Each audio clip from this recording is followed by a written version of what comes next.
ডাক্তারবাবু বলেছেন যে কোনো রকমভাবে মাকে মানে ঠিক করা যাবে বলে মনে হচ্ছে না, এবার ঠাকুরের ওপরই ভরসা। তো একমাত্র তোমার মাকে বাঁচাতে পারে ঠাকুর। তো এবং বাচ্চাটি বলছে, ডাক্তারবাবুটি বাচ্চাটিকে বলছেন যে তুমি এবার ভগবানকেই ডাকো, ভগবানই একমাত্র তোমার মাকে সুস্থ করতে পারবে। তো বাচ্চাটির কাছে 1 টাকার কয়েন ছিল। বাচ্চাটি সেই 1 টাকার কয়েনটি নিয়ে প্রত্যেকটি দোকানে ঘুরে ঘুরে বেড়াচ্ছে এবং গিয়ে বলছে যে আপনাদের কাছে কি 1 টাকায় ভগবানকে পাওয়া যাবে? তো প্রত্যেকটি দোকানে বলছে যে মানে টাকাটা ফেলে দিচ্ছে মাটিতে, কেউ আবার বাচ্চাটিকে উল্টো পাল্টা কথা বলছে। বাচ্চাটি সেই 1 টাকাটির কয়েনটি আবার তুলে আবার পরবর্তী দোকানে যায়।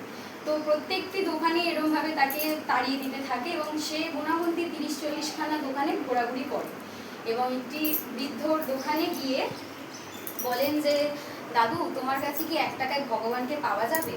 তো বললেন যে দাদুটি তার মুখের দিকে দেখে, তো দেখে বলছে যে তুমি 1 টাকায় ভগবানকে কেন কিনতে চাও? তো বলছে যে আমার মা ছাড়া এই দুনিয়াতে আর কেউ নেই। তো ডাক্তারবাবু বলেছেন একমাত্র ভগবানই আমার মাকে সুস্থ করতে পারবে।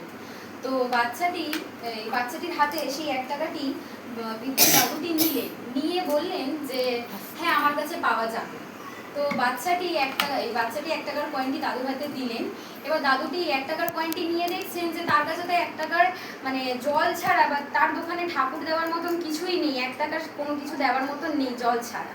তো সেই ফিল্টার থেকে 1 গ্লাস জল সেই বাচ্চাটির হাতে দেন, দিয়ে বলছেন এইটাতে তোমার মা সুস্থ হয়ে যাবে।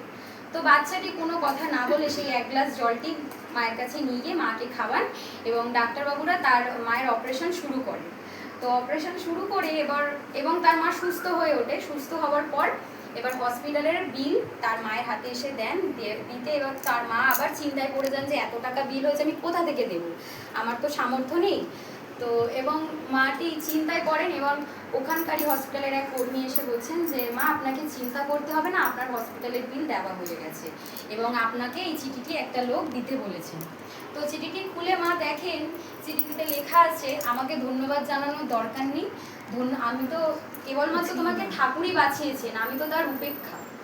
তো এবং যদি ধন্যবাদ জানাতে হয় সেই 8 বছরের শিশুটিকে জানাও যে 1 টাকা নিয়ে প্রত্যেকটি দোকানে তার মাকে সুস্থ করবে বলে ভগবানকে খুঁজতে গেছিলেন। তো এই করে ভগবানকে মানে বাচ্চাটি থেকে বোঝাচ্ছেন যে ভগবানকে কিভাবে একটা 8 বছরের বাচ্চা বিশ্বাস করছেন। এবং আমার তরফ থেকে একটা ছোট ঘটনা বলি। তো আমি তো এই প্রসঙ্গ অত বলতে পারি না, তাও চেষ্টা করছি। আমার সাথে একটি ঘটনা ঘটে। আমি আমার বাপের বাড়ি থেকে আমার বাচ্চাকে নিয়ে আমি একদিন অটোতে করে ফিরছি। তো প্রায় তখন রাত 8টা বাজে, আমার মানে ফিরতে ফিরতে দেরি হয়ে গেছে, তো সরস্বতী পুজোর দিন। তো এবার আমি অটোতে করে আসতে অনেকজন উঠেছিলেন এবং অটোতে নেমেও গেছে এবং আমি আর আমার বাচ্চা একা অটোতে। এবং আমি ভেবেছি যে আমি তো যাতায়াত করি, আমার অতটা মনে ভয় ছিল না।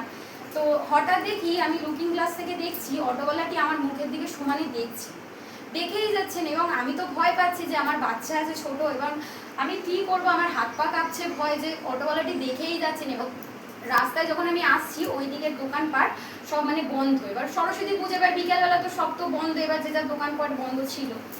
তো এবং আমি ফিরছি সমানে দেখছি, এবার আমি কি করব বুঝতে পারছি না। তো আমি কি করলাম যে আমার শাশুড়ি মায়ের শেখানোর মানে যখনই কোথাও বিপদে পড়বি নাম জপ করবি, আমি সমানে ঠাকুরের নাম জপ করেই যাচ্ছি, বাচ্চাকে চেপে ধরে করছি এবং আমি খালি লোকটার দিকে দেখছি। আমি খালি ভাবছি লোকটাকে কি জিজ্ঞেস করবো যে কিছু কি হয়েছে, আপনি আমার দিকে দেখছেন? তারপর ভাবলাম যে না, আমি একা আছি, যদি কিছু করে। তো একটু এগিয়ে আসতে যখন ঠাকুরের নাম আমি ক্রমাগত করেই যাচ্ছি, দেখছি এগিয়ে আসতে আসতে দেখছি একটা দিদি অটোতে ওঠেন।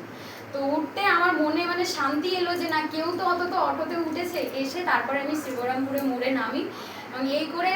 আর সত্যি কথা বলতে আমার ঠাকুরের প্রতি একটা বিশ্বাস কি যে আমি যখনই কোনো বিপদে পড়ি নাম করি সেই জিনিসটা হয়। এবং আমার স্বামীও অনেক বিপদে পড়ে, তাকে আমি বলি যে ঠাকুরের নাম করো, যত নাম করবে তত বিপদ থেকে বেরিয়ে আসবে। এই করেই সবার কাছে যদি কোনো ভুল হয় ক্ষমা চাইছি।